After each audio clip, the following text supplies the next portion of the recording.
vocês devem estar estreando um pouquinho. Esse aqui não é um hábito que o Fim de Jogo tinha aqui no canal do YouTube, mas em função de tudo isso que nós estamos vivendo, né, e a gente não sabe quanto tempo ainda vai continuar, a gente está fazendo uma opção de começar algumas coisas novas.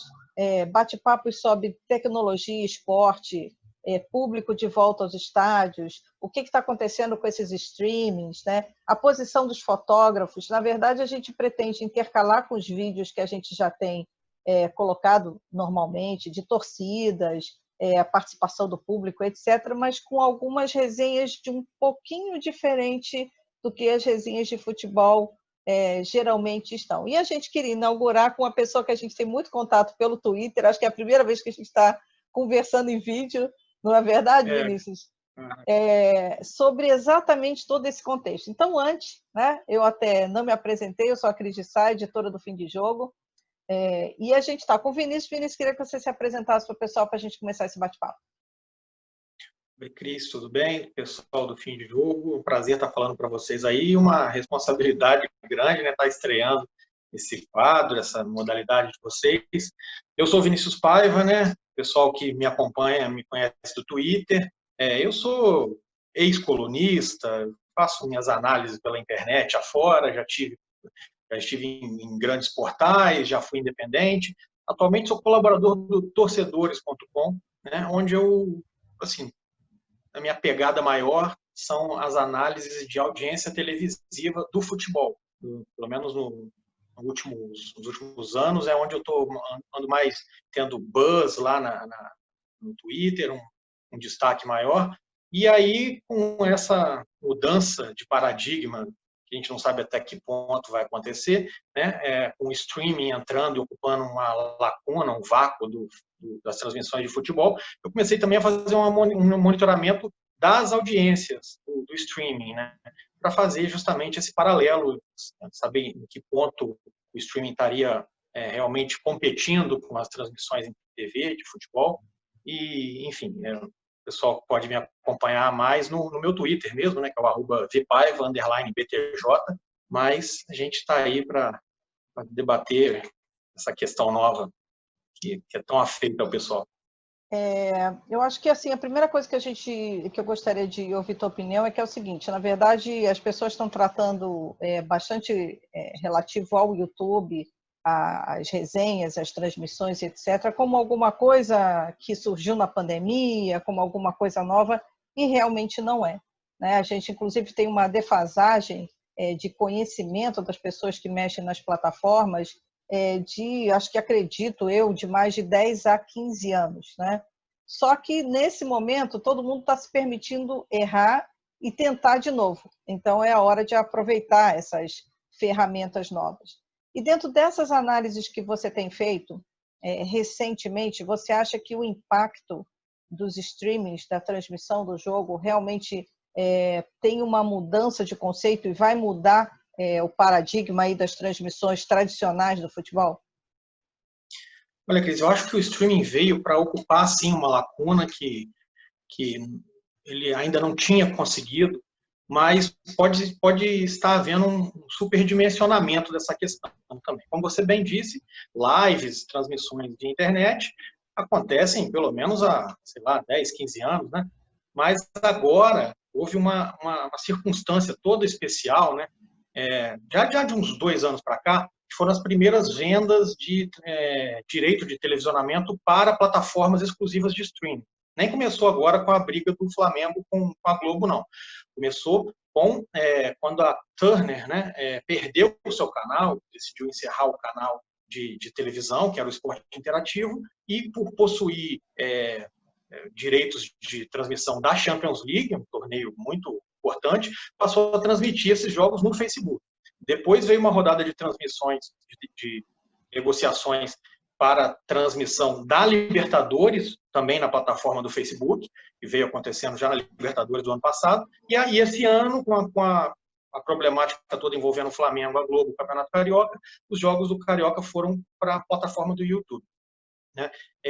Nesse período todo, acabei de citar, certamente o streaming saiu de uma incipiência, né, que ele atingia no máximo algumas centenas de milhares de pessoas, o que equivalia, com certeza, a canais de TV fechada, mas, recentemente, com a importância dos Fla-Flus, no final de campeonato carioca, com um clássico importante, duas torcidas engajadas, o streaming acabou atingindo um outro patamar de transmissão, né? Eu venho fazendo umas análises que concluem que, embora o streaming ainda esteja muito pequeno na comparação com os grandes jogos da TV aberta, os grandes jogos da TV aberta têm no mínimo 3 para 4, talvez até 5 vezes mais audiência do que um jogo grande de streaming.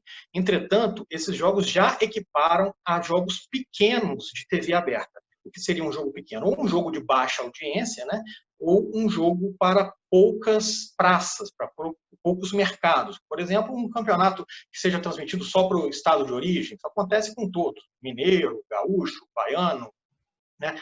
Então, o streaming já começa a ocupar um espaço de destaque no mercado publicitário em termos de TV aberta, mas ainda não vai... As condições do mercado, elas ainda não permitem que o streaming seja esse futuro que as pessoas enxergam, né? Então, por conta disso, a TV aberta, ela continua sendo o principal veículo para difusão dos anunciantes. A prova disso são os próprios valores que a gente está aqui. Eu estou com uma tela aqui mostrando os valores do anúncio no SBT, que vai transmitir o segundo jogo do Campeonato Carioca, né? Um top de 30 segundos no SBT, no horário nobre, que seria, no caso aqui, a Praça é Nossa, custa R$623 mil, 30 segundos. Enquanto isso, um anúncio na TV Flu para o jogo inteiro, que foi os últimos 2 jogos do Carioca, custou no máximo R$160 mil. Então, a gente está falando ainda de um futuro que ainda não chegou. Vai ser uma realidade quando nós tivermos 5G, a internet das coisas, e várias plataformas integradas em internet robusta, veículos autônomos, e uma cultura maior de se acompanhar o futebol através do streaming. Enquanto isso, eu vejo como errada a opção de considerar que é ou TV ou streaming. Na verdade, são mídias que vão se complementar, encontrando seus nichos e fazendo com que os clubes possam, aí sim, aumentar, ao invés de diminuir os seus ganhos. Porque se hoje você for substituir a TV pelo streaming, vai acontecer uma queda do nível dos clubes. Com certeza, o valor arrecadado vai cair nas condições atuais. Agora, no futuro, certamente, é uma plataforma muito promissora. O que eu tenho comentado bastante é que é o seguinte: as pessoas estão colocando como ou um ou outro, e na verdade não é um ou outro. Você tem que fazer com que você ofereça as opções para o internauta ou para o seu, pelo público de uma forma geral, para que ele possa escolher a plataforma que for melhor para ele naquele momento, né? Eu vejo essas comparações pelo seguinte: às vezes, quando a gente está transmitindo o jogo pelo Twitter, onde você tem os flashes, tem pequenos flashes, tem foto, tem comentário complementar, a gente para e fala assim: para que eu vou estar falando sobre isso se é um jogo, por exemplo, que está sendo transmitido pela TV? Só que muitas vezes as pessoas mandam mensagens para a gente dizendo assim: eu estou no ônibus, eu estou viajando, eu não estou no Rio, eu não tenho uma condição de uma conexão boa. Então, eu estou acompanhando o jogo pelas postagens que são feitas no Twitter, né? Então, a sensação que eu tenho é assim: o pessoal está querendo anular a situação do outro, ao invés de tentar reunir cada um com um segmento para cada um atender a um grupo diferente. E aí você pode, de repente, você tem um faturamento com a TV, você tem um faturamento com a internet. Inclusive, eu achei que o Twitter saiu fora dessa briga. O Twitter estava nessa briga há algum tempo atrás, colocando as transmissões naquela telinha lateral, ao vivo, e a gente não tem visto mais isso. A briga passou a ser, a sensação é Facebook, YouTube e TV aberta, né? Então, será que eu viajei? É por aí mesmo que você tem visto? Absolutamente isso, né? Um dia, certamente, quando as transmissões de TV se iniciaram, lá pela década de 70, no futebol, disseram que a ferramenta do rádio estava morta. E o rádio, ele não morreu nem com a TV, tampouco com a internet e com o streaming. Você vai, no meio dessas transmissões aí, vários canais de internet, de rádio na internet, tem a casa de dezenas e às vezes até centenas de ouvintes ao mesmo tempo. Então, o rádio não morreu com a internet, com a TV não morreu com a internet. É uma segmentação importante. O presidente do Bahia, que vem tendo bastante destaque nesse debate, respondeu uma questão recentemente falando justamente isso, né? Que o objetivo, quando você faz esse cálculo de mera substituição da TV pelo streaming, é um cálculo muito ruim para o streaming. Aí você tem que fazer milhões de torcedores pagarem R$10, por exemplo, por um jogo, para chegar nos milhões que a TV fazia os clubes faturarem. Mas aí o presidente Guilherme Pelintani disse, não, nosso objetivo não é esse. O máximo que dá para acontecer é substituir, pelo menos nas condições atuais, o pay-per-view, que rende ao Bahia 9 milhões de reais, aí já começamos a falar em valores razoáveis, por um streaming que pode, anualmente, vir a render um pouco mais do que isso. Mas isso dentro de uma segmentação, em que as plataformas convencionais, ainda que adaptadas à era da internet, vão seguir com sua importância. E aí o streaming vai conviver com a TV fechada e a TV aberta. O que eu comentei até, eu brinquei ontem, porque ontem eu estava vendo a transmissão de 3 formas diferentes. Então, eu não tenho Smart TV, então eu conectei um cabo HDMI na minha televisão, com um computador, um notebook para passar Flu TV. No meu computador, que ficava mais perto de mim, né, porque eu estava tudo fazendo isso na sala, eu estava com a Flá TV, e eu usei, não o aplicativo do rádio, eu usei o rádio no celular, que acho que as pessoas confundem um pouco as duas coisas, porque o aplicativo da rádio no celular, ele também tem um delay. Já a rádio mesmo, ela é muito mais direta. E a gente conseguiu detectar ontem no jogo a gente está falando ontem, porque a gente está gravando isso na segunda-feira, né? Mas a gente detectou isso no jogo do Flamengo e Fluminense no domingo, o primeiro jogo do campeonato, da final do Campeonato Carioca, um delay de mais ou menos 30 segundos. Então, eu fiz uma pesquisa pelo Twitter, enquanto estava rolando o jogo. Então, eu perguntei, vocês estão assistindo como? Pelo rádio, pela Flu TV, pela Flá TV ou por um aplicativo de rádio? E eu vi que 4% só se manifestaram dizendo que estavam escutando pelo rádio. Então, eu falei assim, bom, então quer dizer que eu tenho 30 segundos de vantagem para avisar vocês quando foi gol antes da transmissão do streaming. E eu consegui fazer isso ontem nos 3 gols. Eu coloquei e as pessoas começaram a perceber o tamanho do delay. E o interessante também foi que hoje de manhã, quando a gente estava fazendo uma reunião de pauta aqui da equipe, um dos repórteres, né, o André, comentou que o grito na rua também teve delay. Então, você tinha um grito, daqui a pouco tinha outro, daqui a pouco tinha outro. Então, era gente que estava escutando, e tinha diferença, inclusive, no streaming, né? Você tem uma mudança de comportamento na própria manifestação do torcedor, de acordo com o delay que a internet tiver, né? Justamente, isso é a prova do quão incipiente a tecnologia ainda está. E essa incipiência, ela gera uma perda de qualidade da própria experiência. Eu posso dizer por mim, Cris, que isso que você acabou de relatar, para mim é uma tragédia. Quando eu estou numa região de bares, e já havia delays por conta de transmissão televisiva, né? A de satélite é a minha mais demorada do que a de cabo, e não sei o quê, a aberta vai na frente da fechada. Quando eu estou numa região de bares e um bar está na minha frente e um gol do meu time é gritado antes, eu abandono de imediato o lugar que eu estou e vou para o outro. Porque, para mim, é completamente o fim da experiência, né? Então, a tecnologia atual e sua incipiência, ela faz com que isso seja um grande problema. A não ser que você não se importe de ver alguém gritando, teve gol, eu sei, vou torcer para ser do meu time, eu acho isso muito ruim. Então, isso é uma das deficiências da tecnologia em seu estado da arte atual, né? Isso tem a tendência a se diminuir com o aumento da banda e do 5G, como eu já citei. Um outro problema do streaming atualmente é uma falta de formas de se mensurar a audiência real, porque um ponto conectado, por exemplo, aqueles 3,6 milhões da final da Taça da Rio, ou os 3,3 milhões que foram o pico do primeiro jogo da final do Carioca ontem. Esses jogos não são 3,3 milhões de pessoas assistindo, tem mais, né?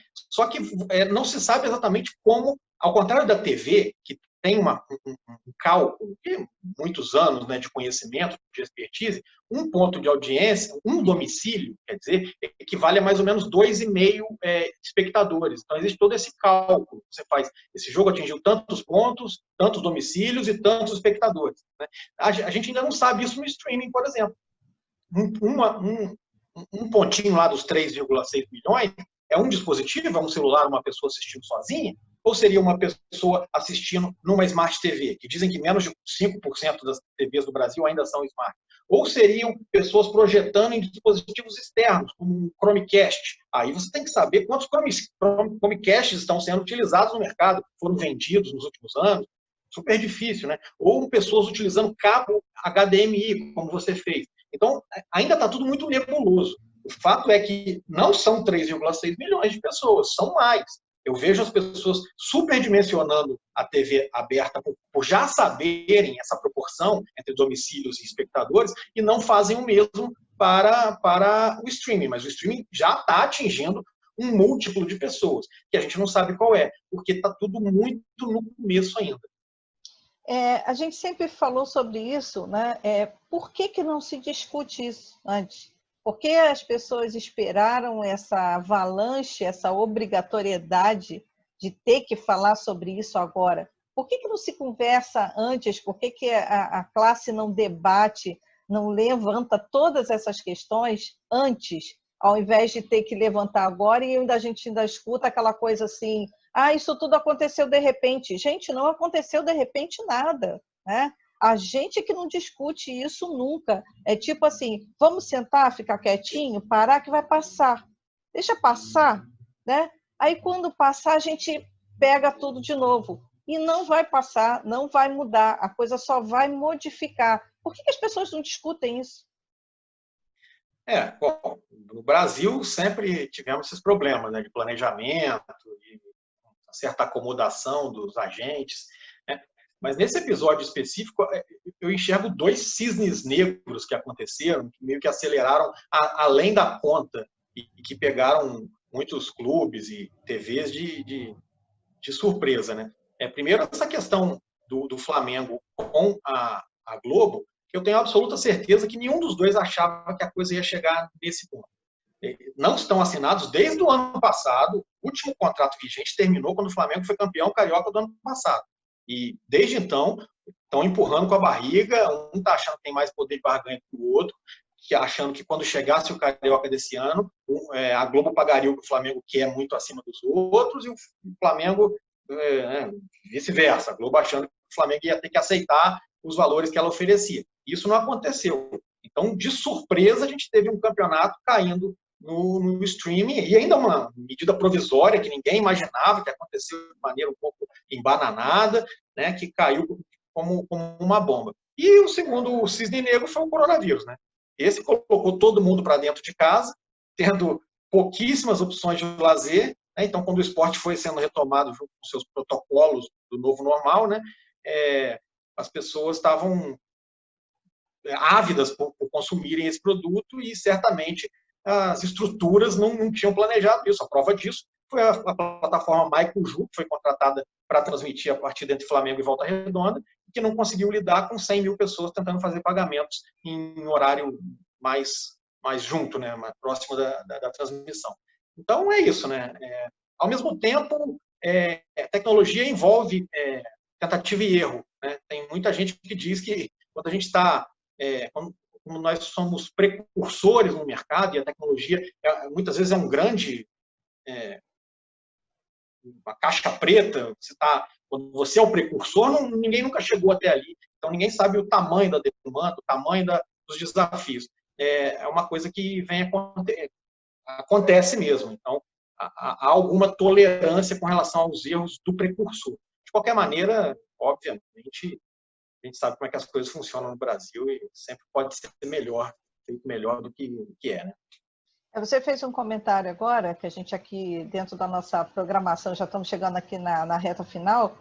Você fez um comentário interessante exatamente sobre essa plataforma que o Flamengo acabou tentando, o Maicujo, né? Que antigamente, o que acontecia antes é que jogavam várias novas formas, novas ferramentas, novas plataformas para a galera nerd experimentar, né? Vamos jogar para os nerds experimentar, ou geeks, ou como o pessoal prefira chamar. E a gente experimentava tudo, né? Eu fico brincando, dizendo que o meu Gmail, eu tive Gmail com convite, né? Eu recebi um convite de uma amiga para poder entrar no Gmail. Só para você ter uma ideia, o e-mail dela é Heloísa @. Só para você ter uma Olha ideia só, de como era. Então, assim, era um grupo tenho de nerds inveja aqui, disso. um grupo de nerds aqui no Rio, que a gente experimentava todas essas coisas. Então, você experimentava, errava, e o YouTube foi por esse caminho, porque ele recebeu um apoio, né, um aval positivo da galera nerd, que gostou da ferramenta, da forma com que ela se manifestou na época. Eu lembro que várias ferramentas surgiram na mesma época do YouTube, mas aqui entrou de sola e que foi aprovada, né, por essa turma, foi exatamente o YouTube. E aí, com esse aval, a coisa desandou e só cresceu daí para diante. Esse negócio, não dá para você fazer um negócio desse em 2 dias. Ah, não, vou botar uma plataforma, a plataforma tem que funcionar, o cara vai conseguir em 2 dias. Então, assim, eu acho que as decisões novamente estão sendo tomadas de forma precipitada, sem análise, sem teste, sem experimento, sem discussão, para que se chegue na melhor opção. Agora está todo mundo na tentativa e erro, só que não com prazo, né? A tentativa e erro agora é mínima. Então, a gente, para encerrar nesse nosso papo, queria que você até comentasse quais são as suas expectativas do que vem pela frente. Eu acho muito complicado a gente apontar, pelo menos eu não sou muito de fazer assim assertivas, isso vai acontecer, porque na internet a gente já aprendeu que a coisa não funciona desse jeito, né? Eu lembro que em 2002 eu estava fazendo um curso de jornalismo digital e eu virei para a professora e falei assim, eu não sei para que inventaram um blog, né? Eu falei isso. E aí, depois que eu falei isso, eu falei, nunca mais eu vou dizer que eu não acho que aquela tecnologia vai funcionar ou não vai funcionar. A gente tem que ver as experiências. Então, assim, é lógico que não dá para prever o futuro, é impossível, ainda mais agora que a gente depende de uma série de questões que não dependem da gente. Mas você vê algum caminho a curto ou médio prazo para que essa coisa se desenrole só com muita discussão? Cris, eu vejo o caminho do diálogo, porque nesse momento a gente está vivendo uma panaceia, né? Em qualquer seara. Né? A própria questão aí do rompimento do Flamengo, aí um AMP, aí o Flamengo se alinhou com o governo, aí quando ele se alinha com o governo, as pessoas que são contra o governo se voltam contra o clube, e aí a Globo não admitiu a perda de exclusividade, ainda que houvesse muitas questões relativas a liberdades que a ANP trouxe, que são muito importantes, e decidiu romper o contrato com o Campeonato Carioca, que tinha mais 3 temporadas. Isso deixou desamparados clubes que não estavam brigando com a Globo, o Fluminense, o Vasco, o Botafogo não tinham nada com isso. Né? Então, eu acho que a coisa está num nível de atrito que tende a se assentar. Até porque parece que agora tudo vai ser streaming. A final do Carioca já não vai ser. Por considerar que são veículos complementares, mas que a TV aberta ainda dita as normas do mercado publicitário, a final vai ser no SBT. O super tradicional e quase analógico, né? Hoje é digital, mas quase analógico canal de TV. Né? E a partir de agora, de agosto, que agora que nós já temos um horizonte de temporada para o futebol retornar, a partir de agora, a Globo é dona dos direitos, inclusive do Flamengo, então, do rebelde Flamengo, a Globo é proprietária dos direitos de Campeonato Brasileiro, Campeonato Copa do Brasil, de Libertadores e do que vier pela frente. Então, eu acho que agora essa coisa vai assentar um pouco, os clubes vão ter que chegar ao diálogo, e se não concluírem por seguir cada um o seu caminho, porque Carioca do ano que vem está sem televisão para todo mundo nesse momento. Né? Acho que as melhores plataformas vão ser buscadas com a calma que não aconteceu. Né? De repente, um aplicativo próprio, ou uma parceria com uma ferramenta robusta, com uma ferramenta de pagamento que consiga lidar com a demanda de massa que o futebol traz. Mas, de qualquer maneira, as coisas vão se assentar. A primeira coisa a reparar atentamente é se a MP vai ser aprovada, né? Porque ela precisa ser votada no Congresso Nacional e pode deixar de valer assim que trancar a pauta lá. Então, vamos ver para que caminho o futebol brasileiro vai seguir. E mesmo que siga para esse atual, de rompimento com alguns players antigos e transmissões próprias, o streaming vem para somar, não vem para substituir ninguém, mas vem para fazer ser uma experiência melhor, mais completa para as pessoas de maneira geral. Muito obrigada aí pela participação. Eu acho que a gente tem que trazer esses debates, né? A gente até avisa para o pessoal, porque às vezes volta e meia a gente recebe mensagens do tipo: você acha que o fulano vai fechar? Você acha que o cara jogou assim? A nossa proposta aqui no Fim de Jogo não é essa, né? A proposta do Fim de Jogo é debater o que o torcedor precisa, as coisas de tecnologia que são sempre esquecidas na área de esporte. E se você até tiver alguma sugestão, alguma ideia que você queira compartilhar, como todo mundo fala, coloca aqui nos comentários, explica para a gente que a gente vai atrás desses bate-papos. A gente já está até encontrando alguns outros formatos, do tipo conversar com um grupo de fotógrafos, conversar com um grupo de jornalistas, até separar, né, o Clube da Luluzinha e o Bolinha, se vão ver o que as mulheres têm para falar, o que os homens têm para falar, juntar os dois públicos, porque a gente não tem essa história de mimimi aqui das mulheres. E aí, partindo para essa nova proposta para a gente parar de deixar os debates e as discussões só para o último minuto, sabe, aquele gol aos 47, para não deixar para os gols aos 47 minutos e ter que mudar tudo correndo em cima da hora. Vinícius, muito obrigada mais uma vez, tá? Fica aqui com a gente sempre por aqui no canal e eu vou te convocar algumas vezes aí para a gente continuar esse bate-papo, tá? Foi uma honra, Cris. Obrigado, tá? Valeu.